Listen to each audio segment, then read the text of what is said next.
이번 동영상에서는 질량 중심과 선 운동량에 대해서 공부를 한번 해보도록 하겠습니다. 우리가 앞에서 다룰 때는 어떤 물체 크기를 고려하지 않았고 어떤 힘이 한 물체에 작용하는 경우, 즉 개가 한 물체로 구성된 그런 경우에 대해서 주로 다루었습니다. 근데 사실 입자가 여러 개 있거나 여러 개의 입자를 하나의 개로 취급을 한다든지 또는 크기를 무시하지 못하는 경우, 그리고 모양의 변형 가능한 물체 운동 같은 경우는 굉장히 복잡합니다. 자, 오른쪽 그림처럼 야구 배트가 날아가는 모양을 보면 굉장히 복잡하다는 것을 알 수가 있죠. 휙 돌아가면서 어떻게 날아가죠. 근데 이러한 복잡한 운동을 질량 중심이라는 개념을 이용을 하게 되면 굉장히 심플하게 분석할 수가 있습니다. 야구 방망이 같은 경우는 이렇게 복잡한 모양으로 날아가지만 그 야구 방망이의 질량 중심이라는 것은 마치 어떤 하나의 공을 던진 것처럼 일정한 궤적을 그린다는 것을 알 수 있죠. 그래서 이 질량 중심은 그 물체의 모든 질량이 그 점에, 질량 중심점에 모여 있고, 어떤 힘이라는 것이 그 한 점에 작용하는 것처럼 움직이는 어떤 특별한 점을 이야기를 해요. 그래서 이 질량 중심이라는 것은 회전을 하든지 진동을 하든지 개의 어떤 모양 변화가 있다 하더라도 그 질량 중심은 어떤 하나의 단일 입자처럼 운동을 합니다. 그래서 그 질량 중심을 분석하면 복잡한 운동도 비교적 간단하게 우리가 분석을 할 수 있다라는 것을 알 수가 있습니다. 그럼 이제 이 다음에는 질량 중심을 어떤 식으로 구할 수 있는지, 그러한 점인 질량 중심을 어떻게 구하는지에 대해서 한번 살펴보겠습니다. 자, 입자계의 질량 중심. 입자계라는 것은 자, 단일 입자가 아니라 어떤 여러 개의 입자로 구성된 그런 개의 질량 중심을 구해보자. 이제 n개의 입자로 구성된 그런 개의 질량 중심의 x좌표를 어떻게 구할 거냐. 먼저 그런 질량 중심의 x좌표는 xcm이라고 이렇게 정의를 하고, 이렇게 표현을 하고, 정의는 그 개를 구성하는 n개 입자의 질량을 모두 다 더한 것을 가지고, 자, 그 첫 번째 입자의 질량에다가 첫 번째 입자의 x좌표, 두 번째 입자의 질량에다가 두 번째 입자의 x좌표, 쭉쭉쭉쭉 해서 n번째 입자의 질량에다가 n번째 입자의 x좌표를 다 더한 걸 전체 질량으로 나눠주면 되죠. 수학적으로는 이런 식으로 표현이 되게 됩니다. 그렇죠? 여기서 large m이라는 거는 i가 1인 첫 번째 입자로부터 2, 3, 4 쭉쭉쭉쭉 해서 n번째 입자까지 질량을 다 더한 전체 개의 전체 질량을 이제 이야기하는 거예요. 자, 그래서 전체 질량을 가지고 첫 번째 입자로부터 n번째 입자의 질량과 x좌표를 곱한 것을 모두 더한 것을 나눠준다는 겁니다. 같은 방식으로 하면 질량 중심의 y좌표, z좌표를 모두 z축 좌표를 모두 구할 수 있습니다. 자, 예를 들어서 한번 해보도록 하겠습니다. 이제 3차원에서 다루면 굉장히 이제 복잡하기 때문에 이제 좀 공간적으로 보기가 어렵기 때문에 2차원상에서 보면 자, 1kg, 3kg, 2kg으로 구성된 세 물체로 구성된 세 개의 입자로 구성된 개의 질량 중심 좌표를 한번 찾아보려고 합니다. 자, 같은 평면상에 있어요. 자, 그러면 질량 중심 x좌표라는 거는 먼저 개 전체 질량이 얼마예요? 1kg, 3kg, 2kg로 구성되어 있어요. 다 더하면 6kg이죠. 자, 라지 m이 6이에요. 그리고 첫 번째 입자의 질량 x좌표, 두 번째 입자의 질량 x좌표, 세 번째 입자의 질량 x좌표를 하는 거죠. 자, 첫 번째 입자의 x좌표는 1, 두 번째 입자의 x좌표는 2, 세 번째 입자의 x좌표는 4죠. 즉 1kg의 x좌표 1, 3kg의 x좌표 2, 2kg x좌표 4니까 3개를 곱한 다음에 더한 거죠. 그러면 2분의 5가 나옵니다. 자, 이제 그럼 질량 중 y좌표는 첫 번째 입자의 y축 문제 성분 좌표는 1, 두 번째 입자는 마이너스 2, 세 번째 입자는 2죠. 따라서 1kg의 y좌표 1, 3kg의 y좌표 마이너스 2, 2kg y좌표 2를 곱한 다음에 더해서 전체 질량으로 나누면 마이너스 6분의 1이 됩니다. 그래서 이 개의 질량 중심은 2.5, 2분의 5니까 2.5, 마이너스 6분의 1 한 요쯤 된다라는 것을 알 수가 있죠. 자, 그래서 얘를 이게 질량이 없는 판이라고 본다. 판이고, 예를 들어 각 모서리에만 질량이 있다라고 하면 이 점에다가 어떤 질량 중심점을 찾을 수 있다라는 겁니다. 그래서 만약 이 점에다가 뭐를 꽂으면 그 균형을 이룬다라는 것을 알 수가 있죠. 자, 그러면 이러한 질량 중심을 우리가 뭘로 나타낼 수 있어요? 3차원 위치 벡터로 표현할 수가 있습니다. 그 3차원 위치 벡터를 RCM으로 우리가 이제 표현을 하게 되고, 이 RCM이라는 거는 질량 중심의 3차원 위치 벡터라는 거는 각 질량 중심의 X, Y, Z 좌표를 성분으로 가지는 I, J, K 방향으로의 성분으로 가지는 벡터를 얘기해요. 그래서 앞에서 구한 거를 여기다 대입을 해서 정리를 하면 이런 식이 되는데, 이 뒤에 있는 xi, yi, zi, ij, k라는 거는 뭐냐면 I 번째 입자의 위치 벡터라는 거죠. 그러니까 I 번째 입자의 x 좌표, y 좌표, z 좌표니까 얘가 얘하고 같은 거예요. 그래서 RCM은 자, 요거는 조금 기억에 든 질량 중심의 위치 벡터라는 거는 그래서 첫 번째 입자로부터 n번째 입자까지 mi, ri 요거를 다 더한 것이 된다. 요거는 앞으로 계속 쓸 거니까 기억을 해둡니다. 반드시 기억을 해두도록 해요. 자, 근데 이제 지금까지 이제 앞에까지는 앞에서 본 것처럼 이렇게 띄엄띄엄 떨어진 어떤 입자의 어떤 질량 중심을 구했어요. 근데 자, 어떤 경우가 있냐면 자, 역시나 2차원상에서 한번 봅시다. 자, x쪽 방향, y쪽 방향이 있는데 자, 이렇게 크기를 가져가지고 이런 덩어리 물체는 x좌표를 이 물체의 x좌표를 어디로 잡을 거예요? 여기 잡나요? 여기를 잡나요? 여기를 잡나요? 잡기가 어려워요. 그래서 얘를 어때요?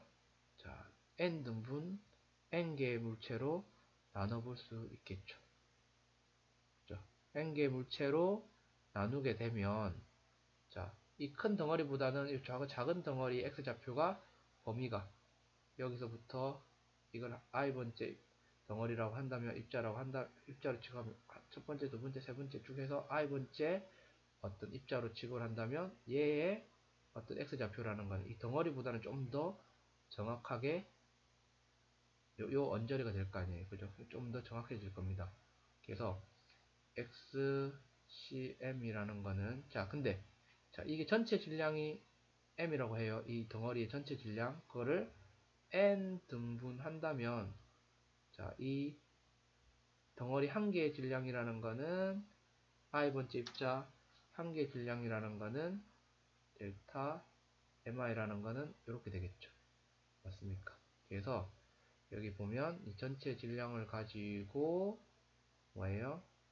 i는 1부터 n까지 여기를 1이라고 두고 그 다음에 마지막 덩어리를 n이라고 두면 거기까지 뭐예요? m 델타 m i에다가 i번째 xi 이렇게 해주면 완전히 같지는 않겠죠. 왜냐면 이 xi라는 좌표가 정확하지 않으니까. 그래서 이렇게 근사적으로 비슷해질 거예요. 하지만 뭐를 요 n을 나누는 개수를 굉장히 많이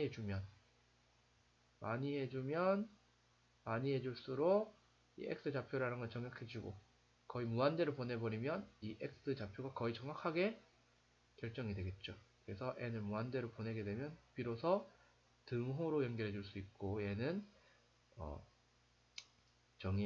조건의 정의에 의해서 이런 식으로 쓸 수가 있습니다.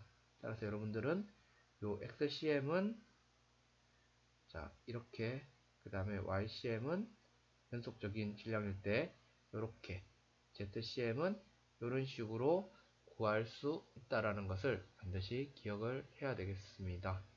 됐습니까? 자, 그래서 연속 질량 분표일 때는 이런 표현 방식을 이용해서 문제를 풀게 되겠다. 나중에 우리가 예제 문제에서 연속 질량 분포 문제에서 뭐 막대, 그 다음에 반원에 대한 것을 구하게 되겠습니다. 자, 이제 우리는 입자에 대한 뉴턴 제2법칙에 대해서 공부를 할 건데, 자, 우리가 이때까지 F는 ma는 배웠죠. 이게 뉴턴 제2법칙인데, 이때 우리는, 자, 예를 들면 이런 어떤 질량이 m인 물체가 있을 때, 여기다가 F라는 힘을 작용하게 되면 얘가 가속도 a로 움직인다는 걸 배웠어요. 분명히 여기 크기가 있는 물체지만, 사실은 우리는 뭐예요? 얘를 어떤 점, 입자처럼 다뤘어요. 그러니까 얘의 크기는 거의 생각하지 않았다는 거죠. 그리고 거의 이제 크기를 무시했었고, 또 뭐예요? 거의 어떤 단일 입자, 하나의 물체에 작용하는 힘과 이제 그 힘에 의해서 이 단일 입자, 한 개 입자가 어떻게 움직이는가에 대해서 다루었습니다. 근데 만약에 우리가 입자가 한 개가 아니라 여러 개 있는 그런 경우, 그거를 하나의 개로 따진다면, 자, 이렇게 하나, 둘, 셋. 예를 들어 1kg짜리 물체, 2kg짜리 물체, 3kg짜리 물체, 이 세 개를 하나의 개로 취급한다면, 자, 이 물체들이 각각 제각각 움직일 때 어느 물체를 기준으로 이 세 개로 구성된 개의 운동을 기술할 것이냐 했을 때, 하나를 기준으로 하는 걸 부정하기 때문에 이 세 개를 동시에 다뤄야 되기 때문에 어떤 점을 기준으로? 맞습니다. 질량 중심의 운동을, 이 세 개의 질량 중심을 구할 수 있다면 그 점에 대해서 그 점이 어떻게 움직이는가를 분석하면 물체의 운동을 좀 더 이제 명확하게 분석할 수 있다고 생각을 하는 거죠. 자, 앞에서 얘기한 것처럼 이제 이거 기억하라고 했죠. 자, 이게 익숙하지 않은 사람은 앞으로 가서 다시 봅니다. 자, RCM이 즉 질량 중심의 위치 벡터를 이렇게 쓸 수 있으니까 시간에 대해서 두 번 미분을 해보세요. 두 번 미분하면, 자, 질량 중심의 위치를 두 번 미분했으니까 그거는 한 번 미분하면 VCM, 두 번 미분하면 ACM, 즉 질량 중심의, 우리가 구한 질량 중심점의 가속도가 되는 거예요. 그거는 n분의 1은 그대로고 얘를 두 번 미분하는 거니까 AI가 되죠. 근데 잘 보면 얘를 넘겨요.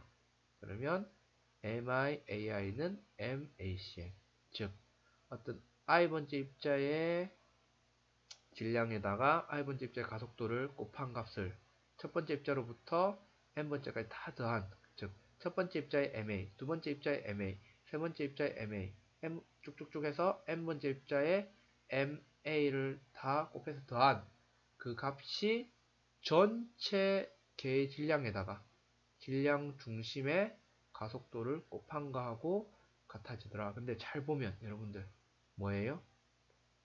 MIAI는 n번째 입자의 질량에다가 가속도를 곱한 거니까 이건 곧 i번째 입자의 질량에다가 i번째 입자의 가속도를 곱한 거니까 뉴턴 제2법 단일 입자에 대한 뉴턴 제2법칙에서 i번째 입자에 작용하는 알짜 외력이 되겠죠. 그죠? 그 입자에 작용하는. 자, 그러니까 또 그것들을 첫 번째 입자에 작용하는 알짜 외력부터 n번째 입자에 작용하는 외력을 다 더했으니까 그 개 전체에 작용하는 알짜 힘이 되는 거죠. 개 전체에 적용하는 알짜 힘이라는 거는 단순히 전체 질량에다가 그 개의 질량 중심의 가속도를 곱한 것 같다. 자, 이거는 뭘 의미하느냐? 자, 좀 이해하기 쉽게 한번 해볼게요. 자, 단순히 세 개, 첫 번째 입자 i가 1은 두 번째 입자, 얘를 세 번째 입자라고 한번 해봅시다. 그리고 얘를 1kg, 2kg, 3kg이라고 해봐요. 자, 얘네들이 처음에 다 정지 상태에 있다라고 생각을 해봅시다. 그랬을 때, 자, 첫 번째 입자 1kg 입자에다가 자, 12N 오른쪽으로 주고 3kg짜리 물체에다가 왼쪽으로 6N의 힘을 작용하고 자, 그런 경우 자, 2kg짜리 물체에는 아무런 힘을 작용하지 않았다라고 생각해 봅시다. 그럼 이 세 개를 하나의 개로 본다면 Fnet, 즉 개의 작용을 R자이면 몇 뉴턴이 돼요? 6N이 될 겁니다. 그죠? 오른쪽으로 6N이 될 거예요. 그죠? 근데 만약에 질량 중심이 뭐 예를 들어 여기라고 가정을 해봅시다. 그러면 자, 이 개 전체 질량은 얼마예요? 1kg, 2kg, 3kg 다 더하면 6kg이 되죠. 그러면 질량 중심의 가속도라는 건 어떻게 돼요? 어떻게 됩니까? 그쵸? 1m/s 제곱이고 그죠? 어느 방향으로? 오른쪽이죠. 오른쪽 방향으로 이 지점은 어떻게 해요? 이 지점은 오른쪽으로 1m/s 제곱이라는 거예요. 즉 무슨 말이냐면 1초 후에 이 물체가 여기 어딘가 있겠죠. 그리고 1초 후에 여기 어딘가 있을 거예요. 옮겨갔어요. 그죠? 그럼 그때 질량 중심의 가속도를 재보면 얘는 어디? 2분의 1 ACM T제곱 처음에 정제되니까 2분의 1 ACM만큼 이만큼 이동한 이 위치가 돼 있을 거라는 거예요. 얘와 얘 질량 중심을 해보면 이쯤 이동했을 거라는 거죠. 어떤 의미인지 알겠습니까? 근데 만약에 자 이게 6N이 아니라 3kg에다가 12N 힘을 작용했다고 해요. 왼쪽으로. 그러면 R자임이 얼마예요?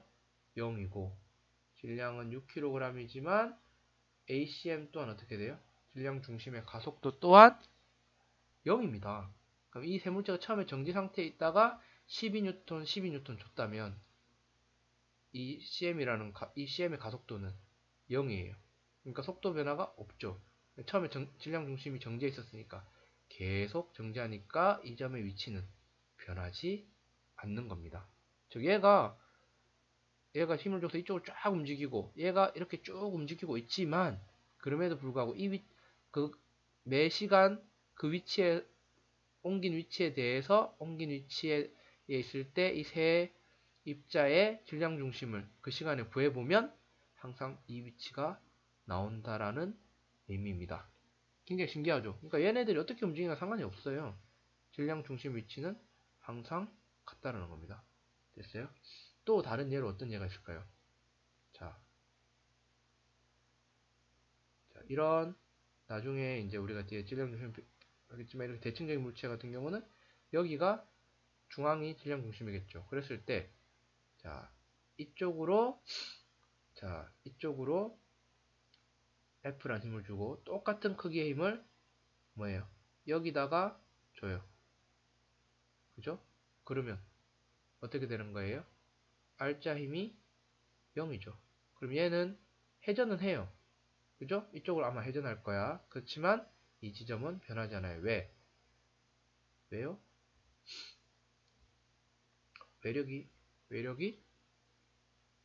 R자 외력이 0이니까. 그러면 또 한 가지 여러분들 이런 것도 한번 봅시다. 자, 이런 놈이 있고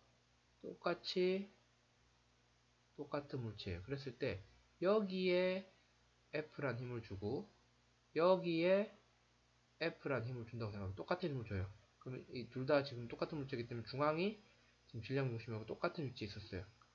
그랬을 때에 자, 얘를 F를 주면 이 CM이라는 위치에 둘 다 질량이 M이에요. 그랬을 때 이 질량 중심의 어떤 가속도는 둘 다 M분의 F가 ACM이 되겠죠. 둘 다 M분의 F가 ACM이에요. 왜냐면 단순히 외부에서 준 R자임이 얼마냐 그리고 그 개의 크기를 가지거나 입자가 여러 개인 개의 질량이 얼마냐 그때 질량 중심의 가속도와 전체 질량을 곱한 게 R자임이니까 똑같죠. 그 말은 얘는 이렇게 회전하면서 날아갈 거고 얘는 딱 이 부분을 주면 회전하지 않고 쭉 날아갈 거예요. 근데 이 점이 여기를 통과하는 시간은 둘 다 똑같아요. 왜? 이 점을 통과하는 시간은 얘가 쭉 날아가서 이 점을 통과하는 거나 얘가 이렇게 가서 이렇게 이 점을 통과하는 시간은 둘 다 똑같습니다. 얘가 S, 얘가 S라면 둘 다 2분의 1 ACM T 제곱이 S가 돼야 되는데 S 같고 질량 중심 가속도 같으니까 T도 똑같겠죠. 회전하면서 가고 얘는 회전하지 않고 가지만 둘 다 동시에 도달을 하게 됩니다. 됐어요? 자, 이건 중요하니까 조금 숙지를 해주기 바랍니다. 자, 그렇다면 이번에는 선 운동량에 대해서 공부를 한번 해봅시다. 자, 아까 이제 질량 중심의 위치 벡터를 또 사용합니다. 자, 아까는 이제 뉴턴 제2법칙을 위해서 2번 미분했지만 이제 한 번만 미분해 봅시다. 그러면 어떻게 돼요? 얘를 한 번 미분했으니까 질량 중심의 속도라는 것은 n분의 1에다가 mi, vi를 각각 곱한 값을 다 더한 그런 값이죠. 그러면 얘를 넘깁니다. 그러면 요런 식이 나오게 되겠죠. 근데 이제 요 값이죠. 요거를 이제 m하고 v를 곱한 값을 p, 얘를 운동량이라고 하죠. 운동량이라는 것으로 이제 우리가 이름을 붙이게 되면, 자, mi, vi는 뭐예요? i번째 입자의 질량에다가 i번째 입자의 속도를 곱한 거니까 i번째 입자의 뭐가 되는 거예요? 운동량이 되는 거죠. 그 운동량을 첫 번째 입자로부터 n번째 입자까지 다 더한 거니까 이 첫 번째 입자부터 n번째 입자의 운동량을 다 더한 거죠. 그래서 그 개의 전체 운동량이 되는 겁니다. 그죠?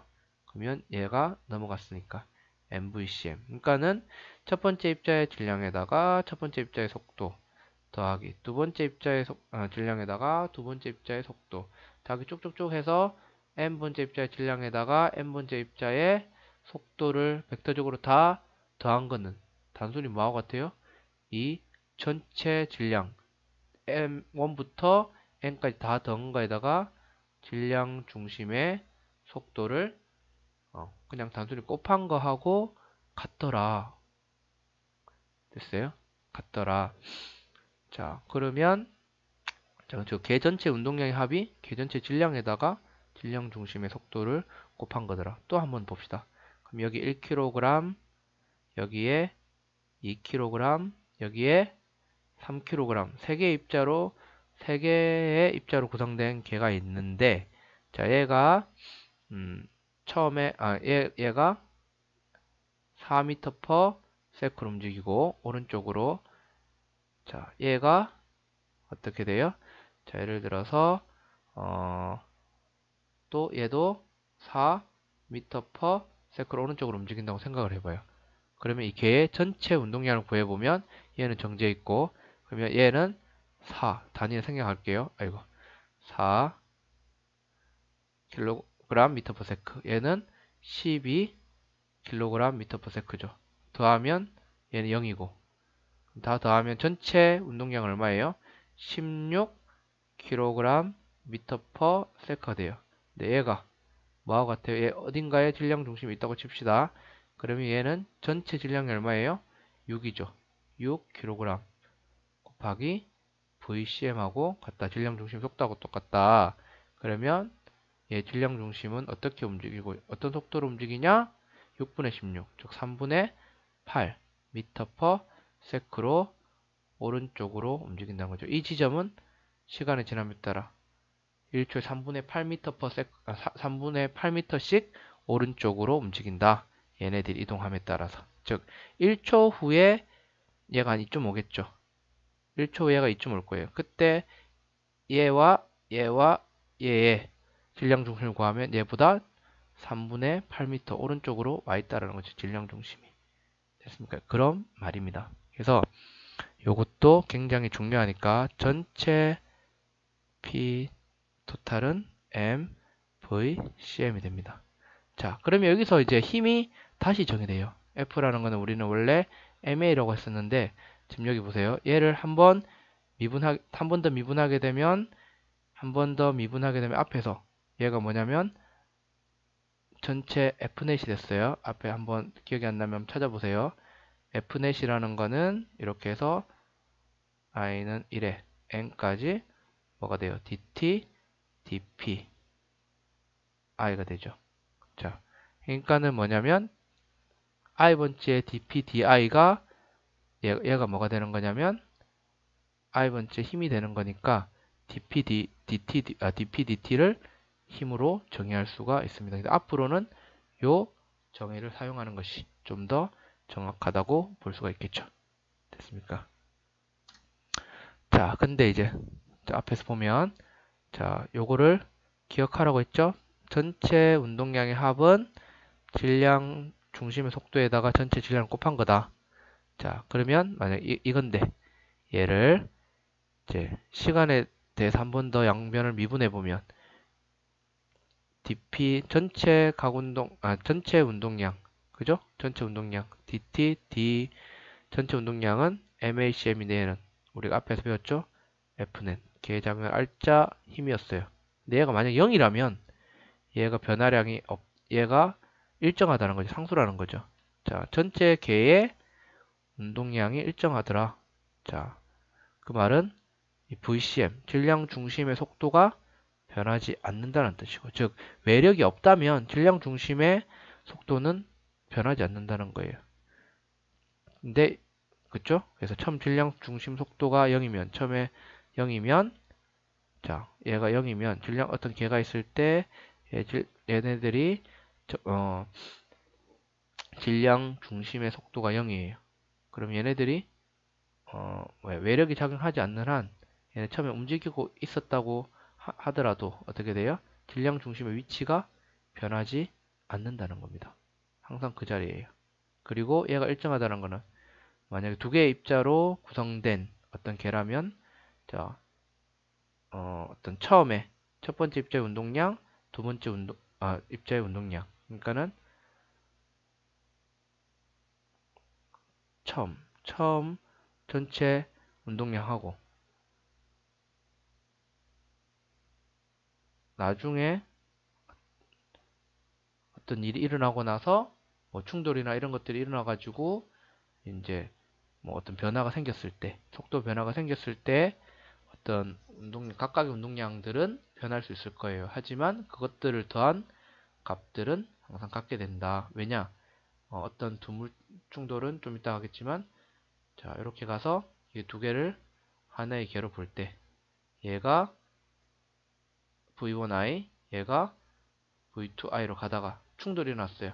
충돌이 일어나서 첫 번째 놈은 V1f가 됐고 두 번째 입자는 V2f가 됐다면 이 둘 사이에 충돌이 일어났으니까 충돌은 이 둘 사이에 일어나는 거니까 걔 내부에서 일어나는 거죠. 따라서 외력이 아니에요. 이 둘 사이 작용하는 힘은. 따라서 충돌해봤자 내력이니까 뭐예요?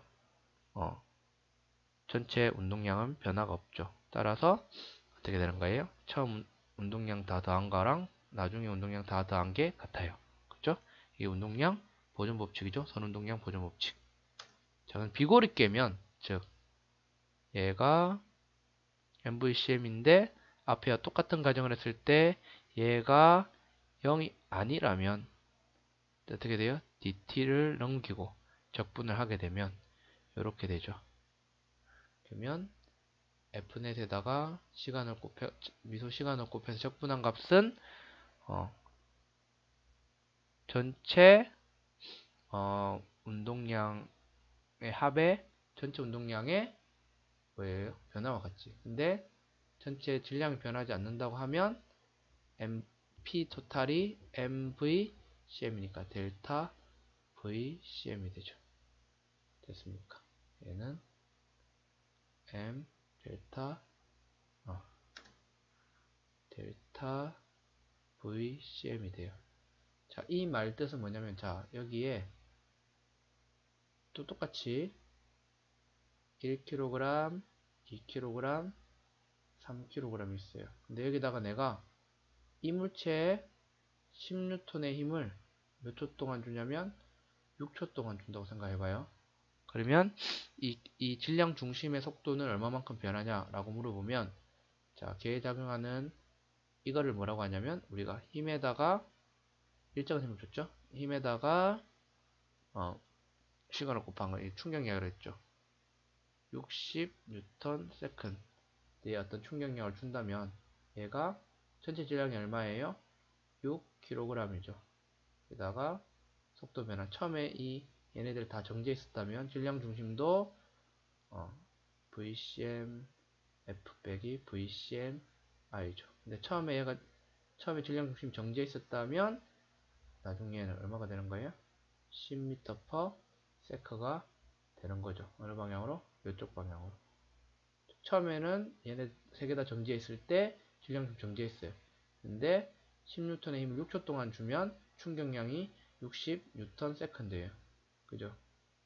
그러니까 이게 M 델타 V니까 델타 V면 처음에 정지해 있었으니까 나중에 10이 돼야 되죠. 따라서 얘는 처음에 정지해 있다가 질량 중심의 속도가 6초 후에 얼마가 된다? 10이 된다라는 겁니다. 됐어요? 자, 요거하고 생긴 게 얘랑 조금 비슷하게 생겼는데 조금 다른 형태가 있어요. CM 방정식인데 요거는 한번 수업 시간에 한번 다뤄보도록 하겠습니다. 얘 두 개랑 비교해서 이 CM 방정식의 의미를 한번 살펴보도록 하겠습니다. 자, 이 동영상은 여기까지 하고 수업 시간에 이제 사실 뒤에 부분이 남았어요. 그러니까 뭐가 나면 충돌 부분이 나왔어요. 충돌 부분에서 이제 뭐 탄성 충돌, 뭐 비탄성 충돌, 뭐 완전 비탄성 충돌 이런 충돌의 문제가 남아 있고